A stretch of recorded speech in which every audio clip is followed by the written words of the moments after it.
بسم الله الرحمن الرحيم الحمد لله رب العالمين والصلاة والسلام على أشرف الأنبياء والمرسلين نبينا محمد وعلى آله وصحبه أجمعين أما بعد السلام عليكم ورحمة الله وبركاته محترم ناظرین، سلسلے فتاوی اسلامیہ کا 12واں درس آپ سماعت فرما رہے ہیں۔ اس درس میں سائل کا سوال جو پیش کیا گیا وہ سماحت الشیخ ابن باز رحمۃ اللہ علیہ کی خدمت میں پیش کیا گیا۔ سوال اور جواب آپ سماعت فرمائیں۔ سائل نے سوال کیا کہ میرے خاندان میں تقرب کے حصول کے لیے اولیاء کرام کی قبروں پر بکریوں کے ذبح کرنے کا رواج ہے۔ میں نے انہیں اس سے روکا، لیکن وہ اس روکنے سے ان کے عناد میں اور بھی اضافہ ہو گیا۔ میں نے ان سے کہا یہ تو اللہ تبارک تعالیٰ کی ذات گرامی کے ساتھ شرک ہے۔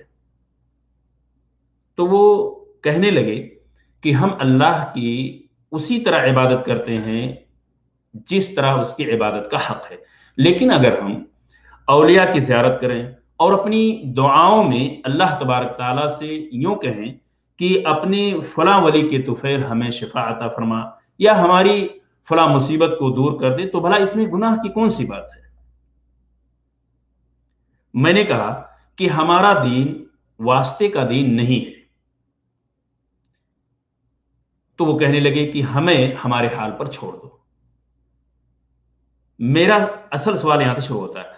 میرا آپ سے سوال یہ ہے کہ ایسے لوگوں کے علاج کے لیے آپ کون سا بہتر حل سمجھتے ہیں؟ ان کے مقابلے میں مجھے کیا کرنا چاہیے؟ میں اس بدعت کا کس طرح مقابلہ کروں؟ شکریہ۔ یہاں تک رہا سوال۔ سماحت الشیخ رحمۃ اللہ علیہ نے ایک مفصل جواب دیا، آپ اس جماعت کو سماعت فرمائیں۔ شیخ نے فرمایا کہ کتاب و سنت کے دلائل بالکل واضح ہیں، اور یہ بات معلوم ہو چکی ہے کہ غیر اللہ، خواہ وہ ولی ہوں یا جن، بت ہوں یا دیگر مخلوقات، ان کے لیے ذبح کر کے تقرب حاصل کرنا اللہ تبارک تعالیٰ کے ساتھ شرک اور جاہلیت و مشرکین کے اعمال میں سے ہے۔ اللہ تبارک تعالیٰ نے سورۃ الانعام کی آیت نمبر 162 اور 163 کے اندر فرمایا قل ان صلاتي ونسكي ومحياي ومماتي لله رب العالمين لا شريك له وبذلك امرت وانا اول المسلمين۔ اے پیغمبر کہہ دیجئے کہ میری نماز، میری قربانی، میرا جینا اور میرا مرنا سب اللہ رب العالمین کے لیے ہے جس کا کوئی شریک نہیں، اور میں یا مجھ کو اس بات کا حکم دیا گیا ہے اور میں سب سے پہلے فرما بردار۔ نسک کا معنی ذبح کرنا ہے۔ اس آیت میں اللہ سبحانہ و تعالیٰ نے ارشاد فرمایا کہ غیر اللہ کے لیے ذبح کرنا اسی طرح اللہ تعالیٰ کے ساتھ شرک ہے جس طرح غیر اللہ کے لیے نماز پڑھنا شرک ہے۔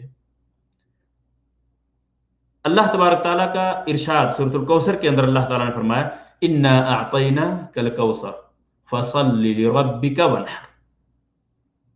اے محمد، ہم نے آپ کو کوثر عطا کیا، کوثر عطا فرمایا یعنی بہت بڑی خیر و برکت عطا کی، سو آپ اس کے شکر میں اپنے پروردگار کے لیے نماز پڑھیے اور قربانی کیجیے۔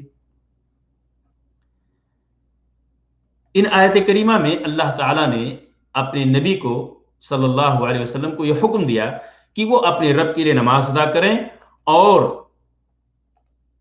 اسی کے لیے قربانی پیش کریں، جبکہ مشرکین غیر اللہ کے لیے سجدہ کرتے اور غیر اللہ ہی کے نام پر ذبح کرتے تھے۔ ارشاد باری تعالیٰ ہے وَقَضَىٰ رَبُّكَ أَلَّا تَعْبُدُوا إِلَّا إِيَّاهُ، اور تمہارے پروردگار نے یہ فیصلہ کر دیا ہے کہ اس کے سوا کسی کی عبادت نہ کرو۔ شیخ نے فرمایا کہ اللہ تبارک تعالیٰ نے قرآن مجید کی ایک دوسری آیت کے اندر کیا فرمایا वमा उमिरू इल्ला लियअबुदुल्लाह मुखलिसीन लहुद्दीन हुनफा। और उनको हुक्म तो यही हुआ था कि इखलास या इखलास अमल के साथ यकसू होकर अल्लाह की इबादत करें। इस मजमून की आयत बहुत सी है। ज़बह करना इबादत है, लिहाजा जरूरी है कि ज़बह भी सिर्फ अल्लाह ही के नाम पर किया जाए। अमीरुल मोमिनीन हजरत अली इब्न अबी तालिब रज़ियल्लाहु तआला अन्हु से रवायत है कि रसूलुल्लाह सल्लल्लाहु अलैहि वसल्लम ने फरमाया, लअनल्लाहु मन ज़बह लिगैरिल्लाह। सही मुस्लिम की रवायत है। जो शख्स गैरुल्लाह के नाम पर ज़बह करे उस पर अल्लाह उस पर लानत भेजे। रही कायल की ये बात कि मैं अल्लाह ताला से बहक़ औलिया या बजाहे औलिया या बहक़ नबी बजाहे नबी सवाल करता हूं, तो ये शिर्क तो नहीं, लेकिन जमहूर अहले इल्म के नजदीक बिदअत और वसीले शिर्क जरूर है। शेख ने फरमाया कि ये बिदअत और वसीले शिर्क जरूर है जमहूर अहले इल्म के नजदीक, क्योंकि दुआ इबादत है और उसकी कैफियत तौक़ीफ़ी उमूर से ताल्लुक रखती है और हमारे नबी सल्लल्लाहु अलैहि वसल्लम से ये साबित नहीं, जिससे ये मालूम हुआ कि मखलूक से किसी के हक या जाह के साथ तवस्सुल शरअन जायज़ नहीं। लिहाजा किसी भी मुसलमान के लिए ये जायज़ नहीं कि वो वसीला की कोई ऐसी सूरत ईजाद करे जिसकी अल्लाह ताला ने इजाजत नहीं दी, क्योंकि इरशाद बारी ताला है, अम लहुम शुरकाउ शरअू लहू मिनद्दीनी मा लम यअज़न बिहिल्लाह। क्या उनके वो शरीक हैं जिन्होंने उनके लिए ऐसा दीन मुकर्रर किया है जिसका अल्लाह ताला ने हुक्म नहीं दिया। और इसी ताल्लुक से नबी अकरम सल्लल्लाहु अलैहि वसल्लम का फरमान, मन अहदसा फी अमरिना हादा मा लैसा मिन्हु फहुव रद्द। इसी बुखारी की रवायत है, यानी जिसने हमारे दीन इस्लाम में कोई ऐसी बात ईजाद की जो उसमें ना थी तो वो मरदूद है, उसकी बात रद्द कर दी जाएगी।